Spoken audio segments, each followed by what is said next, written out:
नमस्कार। अध्यात्म अर्थात भीतरी दुनिया में प्रवेश। भीतर की दुनिया में प्रवेश करने के दो ही सूत्र है। पहला है मौन, दूसरा है ध्यान, जिसके जरिए हम भीतर की आंतरिक अंतर्मुखी आत्म केंद्रित दुनिया में प्रवेश करते हैं। भीतर प्रवेश करके ही हम ये जानते हैं कि हम भीतर से कौन हैं, क्या है, कैसे है,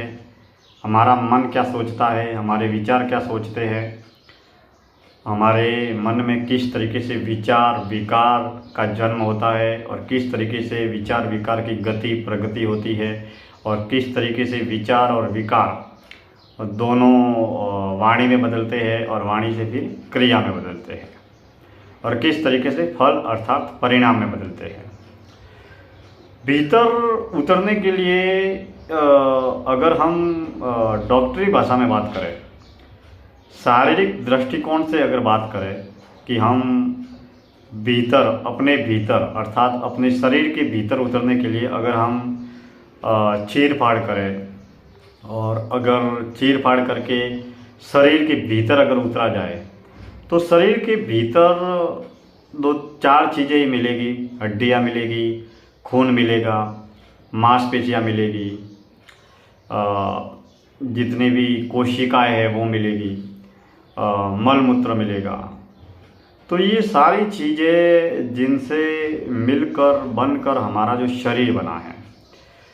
इसके अलावा मेरे ख्याल से हमारे भीतर शरीर से कुछ भी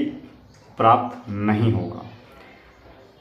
भौतिक तल पर अगर देह को काटा जाए, तोड़ा जाए, बांटा जाए, चीर फाड़ की जाए तो हड्डियाँ, मलमूत्र, मांस, खून, यही सब कुछ हमारे भीतर हमको मिलेगा। और यही मिलता है जब भी किसी का ऑपरेशन किया जाता है या पोस्टमार्टम किया जाता है या शरीर को काटा जाता है दुर्घटना के दौरान या दुर्घटना के दौरान किसी भी प्रकार का कोई भी ऑपरेशन किया जाता है तो यही होता है। लेकिन जीते जी मौन रहकर, मौन के माध्यम से, ध्यान के माध्यम से जब हम अपने देह के भीतर, अपने मन के भीतर जब प्रवेश पाते हैं, जब जितनी भी पंच ज्ञान की इंद्रियां है वो बाहरी बहिर्मुखी घर परिवार समाज संसार के कार्य करते वक्त बाहरी बहिर्मुखी दिशा में सतत सक्रिय होती है, तब वो पंच ज्ञान की इंद्रियां, पंच कर्म की इंद्रियां बाहरी दिशाओं में सक्रिय होती है और 24